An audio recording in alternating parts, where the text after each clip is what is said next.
नमस्कार, मैं हूं नम्रता पाराशर। आप देख रहे हैं बीवीएम का खबर 24। चलिए रुक करते हैं खबरों की ओर। फरीदाबाद के सेक्टर 4 में स्थित मूर्ति नर्सिंग होम पर स्वास्थ्य विभाग की टीम ने छापे मारकर कार्यवाही की है। दरअसल स्वास्थ्य विभाग को लंबे वक्त से यहां अवैध रूप से गर्भपात कराने की सूचना मिल रही थी, जिसके बाद टीम ने नकली ग्राहक बनाकर नर्सिंग होम पर गर्भपात के लिए भेजा। ग्राहक को गर्भपात कराने की दवाई देते हुए स्वास्थ्य विभाग की टीम ने अस्पताल स्टाफ को रंगे हाथों दबोच लिया। गर्भपात की दवाई देने के लिए उसे 3000 का सौदा किया गया उससे, और गर्भपात कराने की दवाई और अन्य सामग्री को कब्जे में लेकर फिलहाल स्वास्थ्य विभाग की टीम आगे की कार्यवाही में जुट चुकी है और जो भी संबंधित कार्यवाही होगी वो आगे की जाएगी। मूर्ति नर्सिंग होम है। हाँ जी। अच्छा, क्या इन्होंने क्या बोला फिर आपको? ये बोल रहा था कि वो दवाई दी थी और इंजेक्शन लगाए थे मेरे। ये बोल रहे थे कितने बच्चे किस लिए आए हो। अच्छा। तो कह रहे थे कि अबॉर्शन करना है तो हम कर देंगे तुम्हारा, और दवाई दी थी और इंजेक्शन लगाए थे। बोल रहे थे घर जाओ अब कल लाना। कितने पैसे लिए? 3000 रुपये। 3000। हाँ तो आपको दवाई पिला दी इन्होंने? हाँ, एक गोली दी थी, इंजेक्शन लगाया था। ठीक है। पहुंची टीम आज यहाँ एमटीपी की रेड है और यहाँ पे दवाई वगैरह उसको दे दिया है जो गर्भवती थी बच्चा गिराने के लिए, और सारा कुछ जो दवाई उनको दे रखी थी कुछ खिला दी थी, कुछ इंजेक्शन लगाए, कुछ एक एनवेलप में दे दी। वो सब रिकवरी होगी और जो भी लीगली कानूनी कार्रवाई बनती है वो जारी है। कितने टाइम से इस तरीके का धंधा चल रहा है? अभी आपने कुछ देखा होगा, यहाँ से क्या क्या सामान बरामद किया आपने? हमें जो है माननीय सिविल सर्जन जी के माध्यम से गुप्त सूचना मिली और एक उन्होंने टीम का गठन किया, और ये कहना मुश्किल है कि कितने अरसों से ये चल रहे हैं, कर रहे हैं, लेकिन आज ये बिल्कुल ये प्रूफ हो रहा है कि कर रहे हैं। कितने रुपए? बढ़ेंगे अगली खबर की ओर। पुलिस लाइन के प्रोटेक्शन हाउस में फांसी से लटकी हुई युवती की लाश मिली है। मामला फरीदाबाद का है। युवती और उसके प्रेमी को लव मैरिज के बाद अदालत के आदेश पर प्रोटेक्शन हाउस में सुरक्षा प्रदान की गई थी। युवती की मौत के बाद उसके परिजन बेहद गुस्से में हैं। पुलिस पर लापरवाही बरतने का आरोप लगा रहे हैं। परिजनों के मुताबिक गायत्री पलवल के सरस्वती महिला कॉलेज में पढ़ती थी और शुक्रवार को वो पेपर देने के लिए गई थी, लेकिन जब तय समय से लौटकर वो वापस घर नहीं आई तो गायत्री के पिता ने उसे कॉल किया, लेकिन फ़ोन बंद था, जिसके बाद वो थाने पहुंचे और पुलिस को शिकायत दी। कुछ देर बाद उन्हें पता चला कि गायत्री ने शादी कर ली है और अदालत ने उनकी बेटी को प्रोटेक्शन हाउस में भेज दिया है। परिजनों के मुताबिक उन्होंने पुलिस वालों से कहा कि वो उन्हें उसकी बेटी से मिलवा दे, लेकिन पुलिस वालों ने सुबह मिलवाने के लिए कहा, लेकिन सुबह उनके पास फ़ोन आया कि उनकी बेटी की मौत हो चुकी है। परिजनों का आरोप है कि जब उनकी बेटी पुलिस प्रोटेक्शन में थी तो फिर उसकी मौत कैसे हुई। परिजनों ने आरोप लगाया कि पुलिस ने मिलीभगत कर उसकी बेटी की हत्या की है और युवक दिनेश, जिसके साथ कथित तौर पर उनकी बेटी की शादी हुई थी, वो भी गायब है। परिजनों का आरोप है कि जब उनकी बेटी ने फांसी लगाई तो उनके आने से पहले उसे नीचे क्यों उतार लिया गया। बिना किसी मजिस्ट्रेट की निगरानी में उनकी बेटी की लाश को कैसे नीचे उतारा गया। फिलहाल पुलिस इस मामले में कुछ भी कहने से बच रही है। अगली खबर की ओर। आगामी 5 अगस्त को छात्र संगठन इंसो के जयपुर में मनाए जाने वाले स्थापना दिवस को लेकर इंसो के राष्ट्रीय अध्यक्ष प्रदीप देशवाल बल्लभगढ़ पहुंचे, जहां इंसो के कार्यकर्ता और जिला पदाधिकारी द्वारा उनका गर्मजोशी से स्वागत किया गया।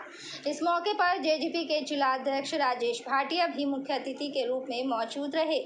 उन्होंने कहा कि इंसो का स्थापना दिवस अब तक का विशाल स्थापना दिवस होगा, जिसमें पार्टी के संस्थापक doctor Ajay Chautala, deputy CM Dushyant Chautala, Digvijay Singh Chautala के अलावा राष्ट्रीय स्तर के खिलाड़ी, कलाकार और देश की गणमान्य हस्तियां शामिल होंगी।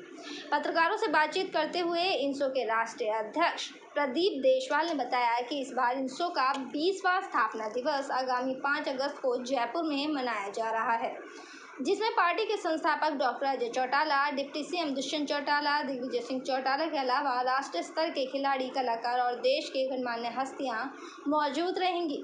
उन्होंने बताया कि इस कार्यक्रम का ऑनलाइन प्रसारण भी किया जाएगा। साथ ही कहा कि इसको उत्तर भारत का सबसे मजबूत छात्र संगठन बताया और डॉक्टर अजय सिंह का सपना था इंसो कश्मीर से कन्याकुमारी तक हर शिक्षण संस्था में हो, इसलिए उस सपने को पूरा करने के लिए छात्रों की भावनाओं के अनुसार इंसो का स्थापना दिवस जयपुर में बनाने का फैसला किया गया। उन्होंने दावा किया कि स्थापना दिवस अब तक का सबसे विशाल स्थापना दिवस होगा, जिसके परिणाम सिर्फ छात्र राजनीति में ही नहीं बल्कि देश की राजनीति में भी देखने को मिलेंगे। उन्होंने कहा कि स्थापना दिवस में उच्च शिक्षा और छात्राओं की समस्या को मुख्य रूप से उठाया जाएगा। राष्ट्रीय स्तर के और अंतर्राष्ट्रीय स्तर के खिलाड़ी, कलाकार और देश और प्रदेश के गणमान्य हस्तियां, छपूरों में रहे छात्र नेता हिस्सा लेंगे।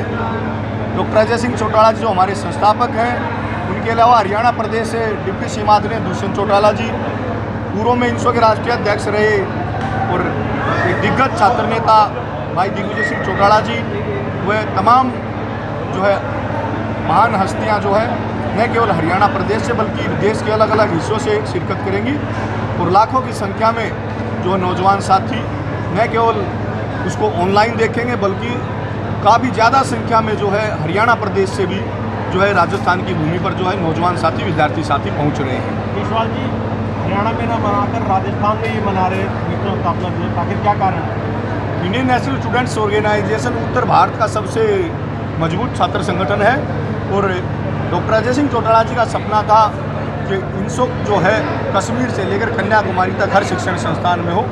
डॉक्टर अजय सिंह चौटाला जी का उसी सपने को पूरा करने के लिए और विद्यार्थियों की भावनाओं के अनुसार, क्योंकि विद्यार्थियों की भावनाएं थी कि हम हरियाणा प्रदेश से बाहर जो है अपने संगठन का स्थापना दिवस मनाएं, उन्हीं के सुझाव के अनुसार हमने राजस्थान में जो है जयपुर में स्थापना दिवस मनाने का निर्णय लिया है और बढ़ चढ़ कर जो है न केवल हरियाणा प्रदेश से, दिल्ली से जो है, चंडीगढ़ से, उत्तर प्रदेश से, पंजाब से और राजस्थान से तो ज़्यादा से ज़्यादा संख्या में साथी पहुँच ही रहे हैं। बढ़ते अगली खबर की और फैजाबाद के मुजेसर इलाके में महाराजा फर्नीचर की शॉप पर लिफ्ट ठीक करते समय एक युवक की लिफ्ट से गिरकर मौत का मामला सामने आया है। वहीं मृतक युवक के परिजन इस हादसे को हत्या बता रहे हैं। फिलहाल पुलिस ने शव को कब्जे में लेकर पोस्टमार्टम के लिए सिविल अस्पताल में भिजवा दिया है और आगे की कार्यवाही में जुट चुकी है। फैजाबाद के सिविल अस्पताल बादशाह खान की मोर्चरी के बाहर खड़े मृतक श्याम के परिजन इस हादसे को हत्या बता रहे हैं।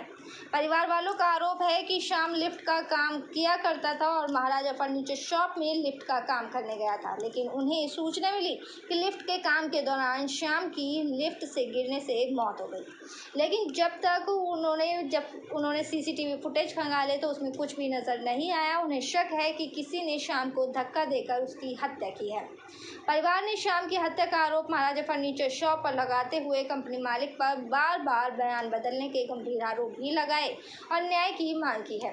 वहीं इस मामले में पुलिस का कहना है कि उन्हें सूचना मिली थी कि एक युवक लिफ्ट से गिर गया है और उसे अस्पताल में इलाज के लिए भर्ती कराया गया, लेकिन जब तक पुलिस अस्पताल पहुंची तब युवक की मौत हो चुकी थी। फिलहाल मृतक युवक के परिजनों के बयान दर्ज किए गए हैं और उसी के आधार पर आगे की कार्यवाही की जा रही है। भाई थे मेरे पड़ोसी हैं जी, जो एक लिफ्ट को रिपेयर करते थे जी, वो कल एक लिफ्ट को रिपेयर करने के लिए गए और जिस दौरान उनकी मृत्यु हो जाती है। मृत्यु होने के 2 घंटे बाद हमारे पास कॉल आती है कि आपके व्यक्ति की मृत्यु हो गई है। जिस समय हमारे बंदा ऊपर से गिरे उसी समय हमारे पास कॉल आनी चाहिए थी, पर उन्होंने को हमारे पास ऐसी कोई इन्फॉर्मेशन नहीं दी। कैसे सूचना मिली आपको? हमें ये सूचना मिली कि आपके जो भाई हैं श्याम जी, उनका एक्सीडेंट हो गया है, वो ऊपर से गिर चुके हैं जी और उनको हॉस्पिटल ले जाया गया है, जिसके कारण उनकी मृत्यु हो गई। क्या काम कर रहे थे जो ऊपर से गिरे थे? लिफ्ट को रिपेयर करने के लिए गए थे जी। कौन सी जगह लिफ्ट का जो काम कर रहे थे जिससे ये घटना घटी है? ये ईस्ट इंडिया के पास महाराजा फर्नीचर है जी, जिसके ऑनर है सरदार जी। क्या नाम है आपका? रवि कुमार नाम है। रवि कुमार जी, क्या नाम था आपके भाई का और कौन सी कंपनी में काम करता था? ये श्याम नाम था मेरे भाई का, जैसे हम एक श्याम बोलते थे उसे जी। वो पहले वेल्डिंग का काम करता था काफ़ी साल पहले, उन्होंने छोड़ दिया कम से कम 8 साल पहले जी। मगर वहाँ एक सरदार जी हैं, वैसे उनके दोस्त रहा करते थे जी। तो उन्होंने काफ़ी 10-15 दिन से पहले उनसे काफ़ी इधर परेशान कर रहे थे कि भाई मेरा लिफ्ट ख़राब हो गई है, उसे ठीक करवा दो, कैसे ना कैसे करवा दो जी। वो मना करते रहे कि नहीं नहीं। फिर भी एक दिन उन्होंने ज़्यादा जिद गया तो वो शाम के टाइम निकल गए हैं कंपनी। तो वहाँ जाके बस गए हैं और किसी ने वहाँ से उन्हें धक्का दे दिया है और जहाँ की हम फुटेज उनको देखने गए हैं तो वहाँ उनसे फुटेज नहीं है। हत्या का पूरा शक है सर। पर आपको कैसे पता कि धक्का दे दिया गया है? सर वहाँ सारे उसमें बिल्डिंग में कैमरे लगे हुए हैं, एक जहाँ से गिरी है लिफ्ट में, आप कहीं भी मान लो लिफ्ट का जिस दरवाजे होंगे जहाँ भी वहाँ भी कैमरा होगा। तो क्या सीसीटीवी कैमरे की मदद पुलिस ने ली है वहाँ पे? सर हाँ, हम देखने गए थे मगर वहाँ का कैमरा नहीं है। बोला हमने भी ये ऑप्शन उठाया, मैंने सर ये क्लियर क्यों नहीं है जी। कि जी हमें जो कैमरे थे वो आपको दिखा दिए। सर एक युवक की मौत हुई है, क्या है सर पूरा मामला? कल हमें शाम को सूचना आई थी एस्कॉर्ट हॉस्पिटल में श्याम सिंह जी एडमिट है जी चोट लगने का। वहाँ पर पहुँचे तो डॉक्टर ने उसको मृत घोषित किया जी जिसका आज पोस्टमार्टम करवाया गया है जी अभी परिजन उसके जी कोई कंप्लेंट दे रहे हैं उस पर जो कार्रवाई बनती होगी वो करें। तो सर क्या काम कर रहा था युवक जिससे मौत हुई है? युवक सामवीर महाराजा फर्नीचर कंपनी है उसमें लिफ्ट ठीक करने के लिए वहाँ गया हुआ था जी और उसके साथ जो हादसा हुआ उसकी हम जाँच कर रहे हैं। कितने साल की उम्र है इनकी?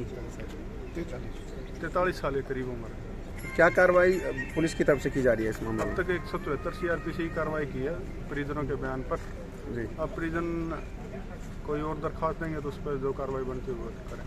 गर्लफ्रेंड से दूसरे युवक की दोस्ती के शक में कर दी गई युवक की हत्या। मामला फरीदाबाद के गांव छायसा का है, जहां पुलिस ने राहुल नाम युवक की हत्या के मामले में 4 आरोपियों को गिरफ्तार कर लिया है और ये खुलासा किया है। फिलहाल पुलिस मामले की जांच में जुटी हुई है। पुलिस की गिरफ्त में नजर आ रहे इन युवकों पर आरोप है कि इनमें से एक युवक जो सोनीपत का रहने वाला है उसने शक के आधार पर राहुल नाम के युवक की हत्या कर दी थी, क्योंकि उसे लगता था कि उसकी गर्लफ्रेंड के राहुल के साथ संबंध है। दरअसल 21 जुलाई को गांव छायसा के बाहर निकले युवक की गोलियों से भूनकर हत्या कर दी गई। हत्या के बाद आरोपी मौके से भागने में कामयाब रहे और पुलिस ने इस मामले में 4 आरोपियों को गिरफ्तार कर ये खुलासा किया है। इन्फॉर्मेशन मिली थी कि छायसा गांव के अंदर राहुल नाम के व्यक्ति की जो है सुबह 6:15 बजे गोलियां मारकर हत्या कर दी है, जिस पर मुकदमा दर्ज करके और मामले की गंभीरता को देखते हुए commissioner of police Faridabad Shri Vikas Arora ji ने इसके अंदर 3 टीमों का गठन किया था, जिसके अंदर क्राइम ब्रांच DLF, बॉर्डर और क्राइम ब्रांच 65 तीनों ने इकट्ठे इसके अंदर काम करते हुए रात 4 आरोपियों को गिरफ्तार किया है। सर कारण क्या थे सर, वजह क्या थी, आरोपी कहाँ के हैं सर? इसके अंदर जो मेन आरोपी है अजय है और ये सोनीपत का रहने वाला है। इसकी कोई महिला मित्र थी, इसको शक था कि राहुल उसके साथ बातचीत करता है, वही शक का कारण जो है उसकी हत्या कर रहा है। अभी कुछ और आरोपी रह गए हैं सर, सारे गिरफ्तार कर लिए गए सर? अभी इसके अंदर रिमांड ले रहे हैं, रिमांड लेने के बाद पूछताछ करी जाएगी। जो भी दोषी इसके अंदर और पाए जाएंगे सबको गिरफ्तार किया जाएगा। सर लगभग कितने लोग हैं? अभी तो 4 अरेस्ट हुए हैं, आगे पूछताछ में जो आएंगे उनको अरेस्ट करेंगे। खबरों में बात करते हैं अब तेजी से बढ़ रहे सब्जी के दामों के बारे में। सब्जी के दाम तेजी से बढ़ रहे हैं, जिसके चलते थाली का स्वाद फीका पड़ गया है। एक सप्ताह के भीतर ही सब्जियों के दामों में 50 से 100% की बढ़ोतरी हो गई है। सबसे ज़्यादा बढ़ोतरी हरे धनिये और शिमला मिर्च में देखने को मिली। बारिश के कारण सब्जियों की आवक कम होना बड़ा कारण माना जा रहा है। इन्हीं कारणों से बजट बिगड़ता भी नजर आ रहा है। मंडी में सब्जी खरीदने आए लोगों से बात की तो उनका कहना है कि एक सप्ताह पहले मटर 100 रुपये किलो की थी, आज वही मटर 180 रुपये किलो में बिक रही है। अधिकतर सब्जियां काफ़ी महंगी हो चुकी हैं। उसी प्रकार हरी मिर्च, घिया, पत्ता गोभी के रेट भी काफ़ी महंगे हो चुके हैं। हरी मिर्च, टमाटर, गोभी जैसे रोज़ प्रयोग में होने वाली सब्जी भी काफ़ी महंगी हो गई हैं। सब्जियों के रेट एक सप्ताह में काफ़ी बड़े स्तर पर पहुंच गए हैं। सब्जी मंडी के विक्रेता ने बताया कि भिंडी को छोड़कर स्थानीय सब्जी बेहद कम आ रही हैं। आगरा, राजस्थान, हरिद्वार सहित अन्य शहरों से सब्जी आ रही है। इसी कारण सब्जी दिनों दिन महंगी हो रही है।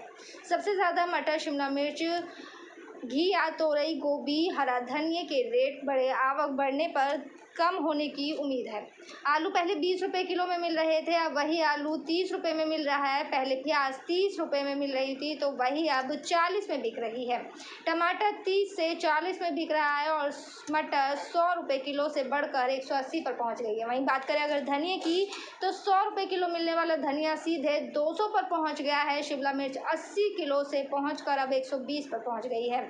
बीन 40 से 60 हो गई है और हरी मिर्च 40 रुपये किलो से बढ़कर अब 70 रुपये किलो हो गई है।